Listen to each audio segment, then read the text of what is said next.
Buenas tardes. A continuación daremos respuesta a algunos interrogantes que surgen dentro de la evaluación educativa. El primero de ellos es ¿en qué época podemos situar el interés por evaluar? Históricamente el interés por la evaluación se remonta a tiempos muy antiguos. Algunos de los autores lo sitúan directamente en el año 2000 a.C.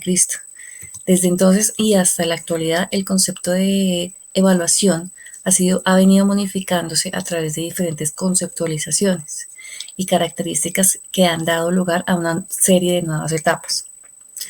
Estas etapas son referidas en cuatro, que son llamadas las generaciones de la evaluación, las cuales están comprendidas dentro de cuatro periodos claves, de manera que pueden conceptualizar la evaluación. El primero de ellos data en el año 1930, en donde el término de evaluación es a modo de medición, el cual se le antepuso al de evaluación y que cobra mayor protagonismo con la llegada de Tyler en 1969. Él es quien fue reconocido como el padre de la evaluación educativa. Una segunda etapa es la Tyleriana, que se convierte en el orden y la evaluación que es antepuesta a la medición.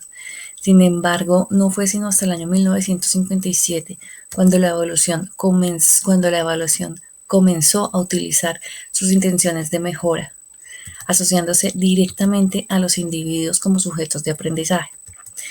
En 1973 aparecen nuevas propuestas alternativas al modelo tradicional basado en el positivismo, y es aquí donde empieza a entenderse la evaluación como una herramienta de empoderamiento para los sujetos. Otra de las preguntas que surgen aquí es ¿en qué momento es acuñado el término evaluación educativa? Ese término de evaluación educativa se remonta también a la época de Tyler en 1969, quien supera la evaluación psicológica caracterizada en el periodo anterior a este autor. Y es más sistematizada la evaluación dentro del ámbito educativo. Esta propuesta se basa en la formulación de objetivos curriculares muy precisos y en la comprobación de la consecución de los mismos objetivos. Otra pregunta que surge es, ¿qué ocurre cuando el constructivismo aparece en el panorama educativo? Este constructivismo surge y se representa como un importante cambio, un modelo de cambio, hecho con una revisión teórica completamente sobre el tema en cuestión, la cual posibilita dar respuestas a cuestiones y que finalmente concluyen con una pequeña reflexión sobre si aquellas ideas constructivistas implican cambios dentro de los modos de entender la evaluación en los contextos educativos. Se entiende que la transformación de las prácticas al uso son realmente contextos importantes dentro de esta generación de evaluación y data hasta la época actual, este término de constructivismo dentro del panorama educativo. Hola, ¿qué tal? Mi nombre es Mónica Pérez, integrante del grupo número 7, y les vengo a hablar quién es considerado el padre de la evaluación en educación. Es Ralph Tyler. Este desarrolló el primer método sistemático de evaluación educacional, es por eso considerado el padre de la evaluación.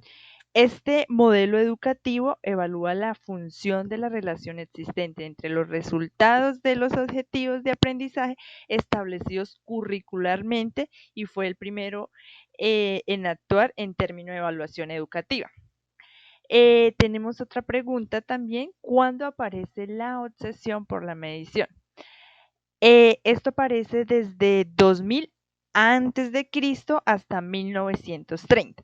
Se llamaba medición en este entonces y ahora llamado evaluación. Así el interés por la evaluación se remonta mucho tiempo atrás y la cual se sitúa su primera manifestación histórica en el siglo II antes de Cristo. Muchas gracias. ¿Qué nuevos modelos de la evaluación comienzan a surgir en la época de los 70? En la década de los 70 se produce una proliferación de modelos de evaluación, como lo plantea Escudero en el año 2003. Esta inclusión de modelos, según Cuba Lincoln en el año 1982, da un lugar a dos grandes grupos: los cuantitativos y los cualitativos, además de enriquecer considerablemente el vocabulario educativo.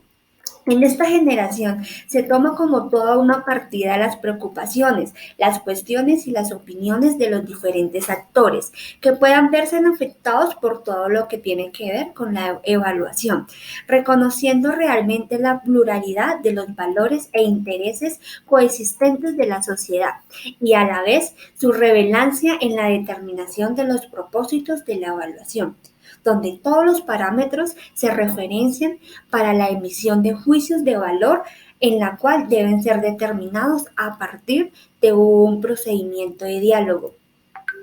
¿Cuál sería el rol del maestro y del estudiante en cada uno de los enunciados del artículo? Desde el año 1930 al año 2000, realmente se trata de las primeras prácticas selectivas de la evaluación oral, donde en realidad toda la época tiene relación con los programas escolares, los testing que utilizaban y que daban información era sobre el alumnado, pero jamás se especificaba en los programas de información.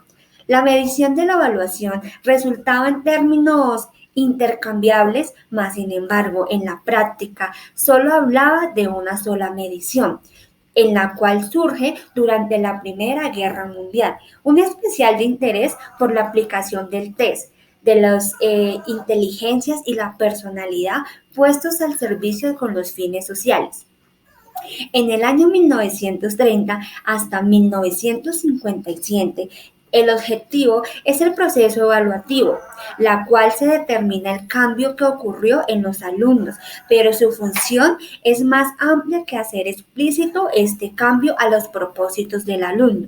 Los padres, los profesores también deberían tener parte de la información, donde realmente se programa todo lo educativo y también la educación continua junto con el profesor, trabajando en equipo. Se trata también de una época donde, según Escudero, en el año 2003, la aportación de la evaluación es a la mejora de la enseñanza. Es escasa debido a la coherencia de planes y la coherencia de acción.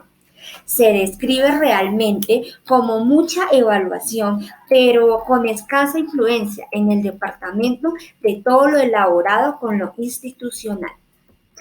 Desde el año 1957 hasta el año 1972, durante este periodo se comprometió de cierta manera toda la historia relacionada con Estados Unidos sobre la parte de la época de la Guerra Fría.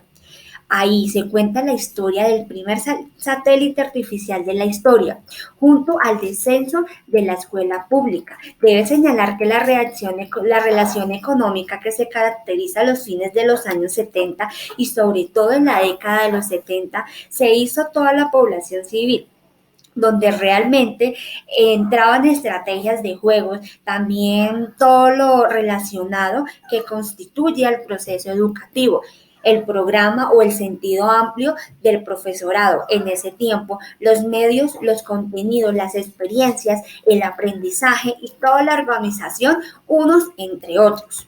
Adicionalmente, el propósito educativo según la labor. ¿Qué ocurre realmente con el constructivismo? Aparece en el panorama educativo. El constructivismo en la educación postula que el alumno en sí es el estructurador activo de su propio aprendizaje. A partir de esta interacción, el objetivo del conocimiento. En realidad, el alumno se convierte en el actor principal de sus actos. El profesor pasa a un segundo plano, siendo este el último, pero también la pieza principal para todo lo relacionado con el aprendizaje.